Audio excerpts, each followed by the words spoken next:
Po vjen shejtani tash edhe atë keqen, atë epshin, atë gjunahin, shkon edhe të astolis e të zbukuron. Dhe për këtë shkak shariati islam mundohet që çdo gjë që çon të gjunaj me e pengue, me e nal. Për shembull,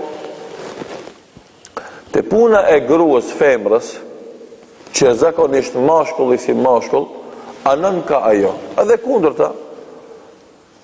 Do thot, te mashkulli që femra zakonisht anon ka ai, kanë ardhur disa sqarime që tregojnë se rruju prej larg, se kur t'i afrosh i ki vështirë pastaj mund nal. Për shembull, ulja e shikimit.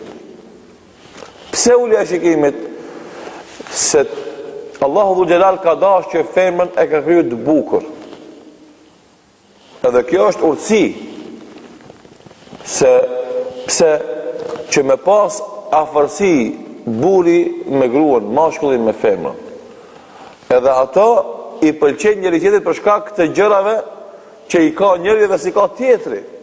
Andaj femrës i pëlqen mashkulli, sepse ka mashkulli ato komponente që si ka femra. Edhe kundërta, femra e don, mashkulli e don femra për shkak se femra ka gjëra që si ka mashkulli.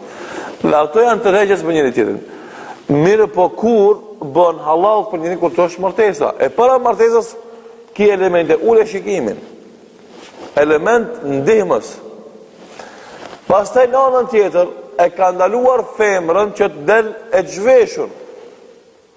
E ti eksponon, ti publikon bukuritë e saja. Pastaj ka ndaluar që femra, edhe nëse është e mbuluar, del e parfymosur. Pse? Se në këtë rast ka me punu syri, po ka me punu huna.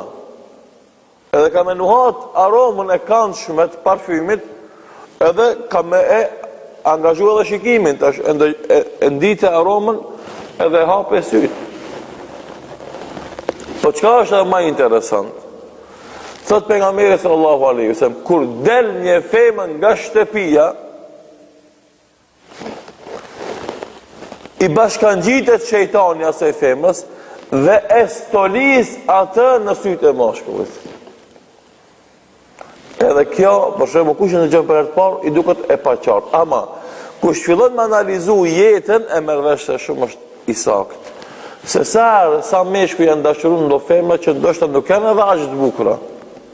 E shka u bo shkak që ai mashkull mu dashuron atë femër?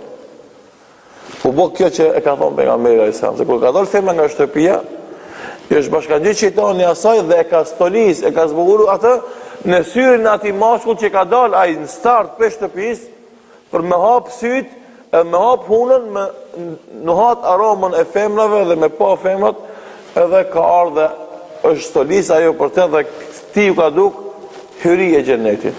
Dhe nuk ka dëshuar pasaj. Andaj, e tash në kësi situata shejtani e bën punën e vet.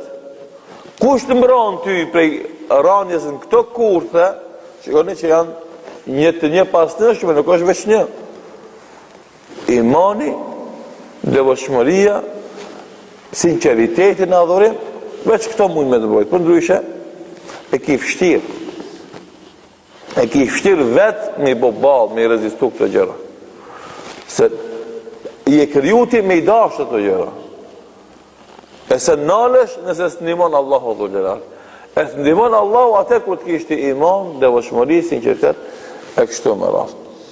Andaj, domthon epshin, lere që ti për nga natyra anon ka ajo, plus vjen shejtani dhe stolis dhe zbukuron atë, edhe ti duket domthon gjë e mirë, e këndshme, e lezetshme, edhe pastaj të mullohet mendja, kjo dhuratë e madhe Allahu Dhu Xhelal, edhe jeton si i dehur në jetë.